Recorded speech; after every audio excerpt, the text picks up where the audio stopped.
Hello everybody, welcome back to the Beardly Nation. My name's Beardly, and this is my nation. Today we're going to be talking about, you guessed it, we're going to be talking about a Smiter Paladin for soloing Ubers on a budget. Let's talk about the gear first. Rune Word Black in a Flail. Flail has the fastest base attack speed out of any mace class weapon, so you definitely want a Flail. Black is important because it gives 40% chance of crushing blow. That's pretty much the only reason for it, and it's very easy to make. It's all IONF, not hard runes. You want Crushing Blow. With this build, you're going to get 100% Crushing Blow, and that's where most of your damage is going to come from. Moving on, the helmet, G-Face. I put an rune in it for the resistances. Put whatever you need in it. I liked an rune because I needed to shore up my resistances a little bit. G-Face is very important for Crushing Blow, Deadly Strike. Mostly the Crushing Blow. Between these two items so far, we have 75% Crushing Blow. And the boots are where we get the rest of our Crushing Blow from. 25% on the Goblin Toes. I like Goblin Toes more than Gore Riders because Gore Riders only give 10% Crushing Blow. Goblin Toes give 25. So those three items right there, there's 100% Crushing Blow. So that means every time we smite, we do Crushing Blow. I'm going to be making another video to explain what Crushing Blow is, so keep your eyes peeled for that if you're not entirely sure. Your armor, Rune Word Smoke, Nef Lum, whatever 2-socket, decent defense armor you can find that has relatively decent strength requirement on it. This is important for the 50 all res. Shield, 4-socket pally shield with 4 perfect diamonds in it.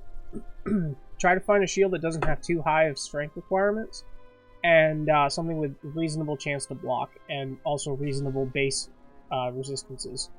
I used a Sacred Ricochet, works perfectly fine. Drax Gloves are very important for the chance to cast Life Tap. Life Tap is what keeps you alive. Ravenfrost Ring for the Cannot Be Frozen. That's huge. You have to have Ravenfrost. It's basically vital in this build.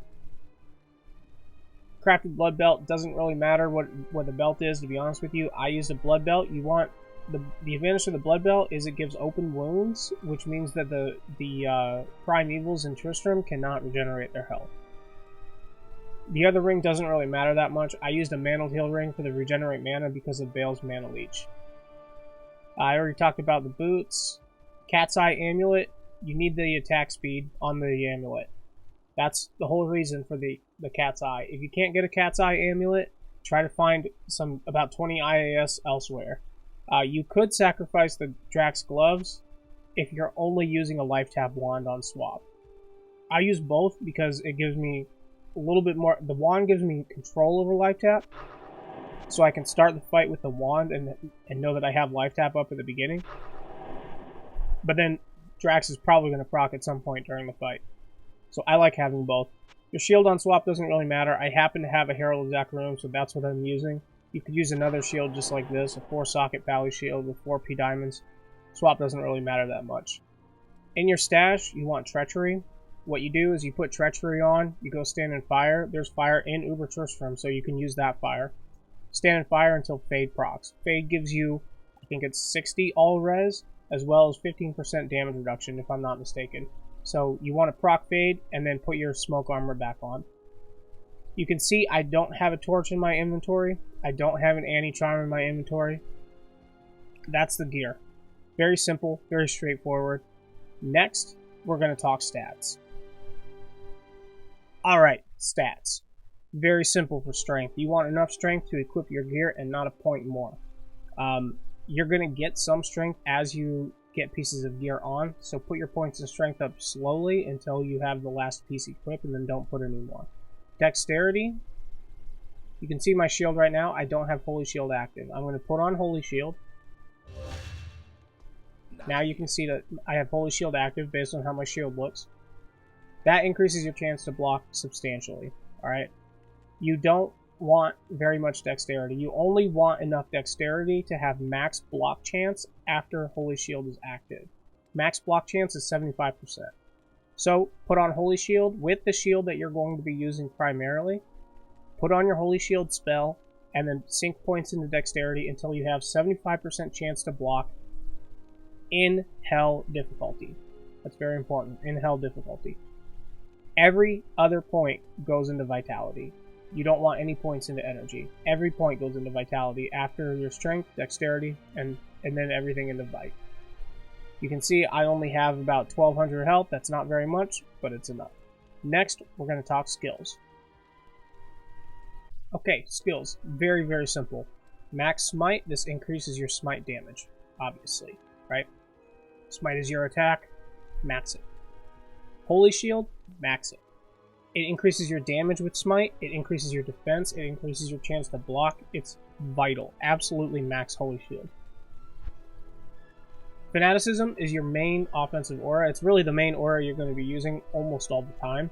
Max it. It increases your attack speed, it increases your damage. It's vital. Here's my damage without Fanaticism on. Now I put Fanaticism on, it pretty much doubles my damage. It's very, very important. Max it.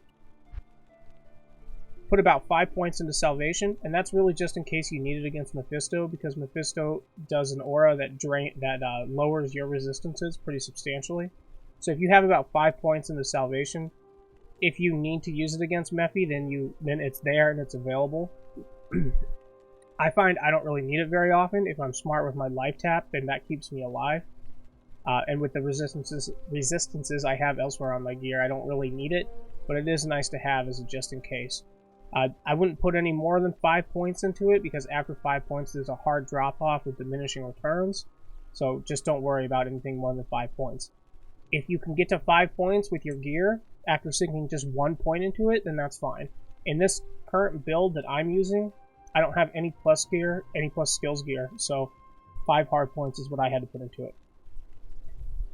Next, you want an even number of points in Resist Lightning and Resist Fire.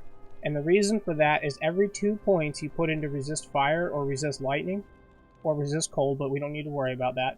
So every 2 points you put into Resist Fire, for example, gives you another +1 to your max fire resistance. So you can see I have 10 points in here, so that gives me +5 to max fire resistance. Fire and lightning are your 2 main sources of damage coming into you in Ubers, so you want to put about 10 points or so into each of those. Again, it's every 2 points gets you 1 over here. So that means don't put 7 points in, put either 6 or 8 points in. If you want, you can max both of these to get even higher. It would get you to 85 max resistance, both of them, if you want to do that. I put about 5 points in Defiance, and the reason for that is it's a synergy with Holy Shield. So 15% defense per level of Defiance on your Holy Shield. So it really boosts your defense up. You're pretty much never going to be using the Defiance aura though, but you put it in as a synergy. So what I would honestly do, if you have extra points to play with, I would either focus on Resist Fire or Resist Lightning, get those maxed, or dump into Defiance. I put 5 in, that's good enough for me. My character is level 85, and as you can see, I have plenty of experience killing Ubers, plus this one right here. So this gear works, this build works very well. The thing that works amazing about it is the attack speed with life tap. Life tap is what keeps me alive 90% of the time. It's amazing. So from here on out, this is a voiceover so that I can focus on what's going on in the game. As you can see, I've already opened all 3 portals to the organ bosses in Act 5. I'm going to start with the Forgotten Sands because Duriel is a pretty easy boss and I like to warm up before I start with the harder bosses. Take a look at his health bar at the top of the screen. You can see how fast it's plummeting. That is Crushing Blow at work. It's pretty nice. He's almost dead now. You're going to find that because Crushing Blow doesn't do anything at lower health levels, the bosses feel kind of tanky at the end of their health. Eventually they'll die, but it's just your base attack that's doing the damage at this point, not your Crushing Blow. Okay, so next I'm going to do Izual. You can see from the very beginning that I get pretty much surrounded by small mobs. As a smiter, you have 2 tricks that you can use to deal with this. One, smite will stun, so if you keep cycling through mobs and stunning them, then you can kind of keep everybody crowd controlled while you deal with them. The second is life tap. If you have life tap active, then you can tunnel vision a mob down and kill as many as you can before you lose life tap. Another thing to take note of is that my weapon durability is very low. That's because as a smiter, your weapon will actually take durability loss, not your shield. Your shield only takes durability loss when you block something with it. Lilith is probably the most difficult of the 3 organ bosses. She has very high physical damage as well as extremely high poison damage, so you want to make sure to stack poison resistance before getting in there. One thing you can do is chug antidote potions. Each one increases your resistance, and they last 30 seconds. They also stack. You can see I didn't do that, and I was feeling confident in myself, and unfortunately, I died. You can see she almost one-shotted me there. As I said before, I don't have a whole lot of health. If you happen to have extra charms that grant you plus 20 to life, I would recommend putting them in your inventory just in case. For the purposes of this video, I chose not to do that, just to demonstrate that it is possible to do the Pandemonium event without fully twinked gear.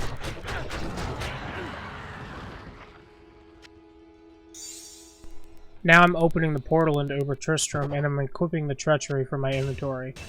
I'm going to go in the portal and stand in fire in order to proc the Fade buff. Fade gives you 60% all res and 15% damage reduction. You can see that my resistance has jumped up. Remember to re-equip your normal armor when you get done. Next we're doing Uber Mephisto himself. In my opinion, he's the hardest of the 3 brothers because of his Conviction Aura, which lowers all resist by 125% and your defense by 90%.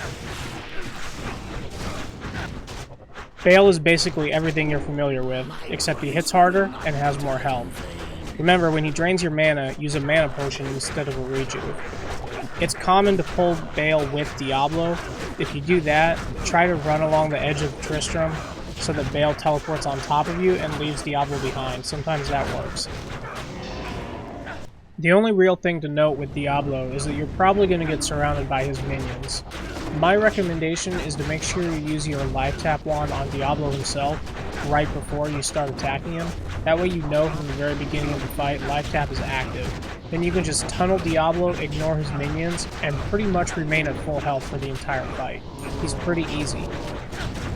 Thank you so much for watching this video, you guys. If you have any questions about this budget smiter, please leave a comment below. You can also reach me live on Twitch pretty much every single night, twitch.tv/beardly357.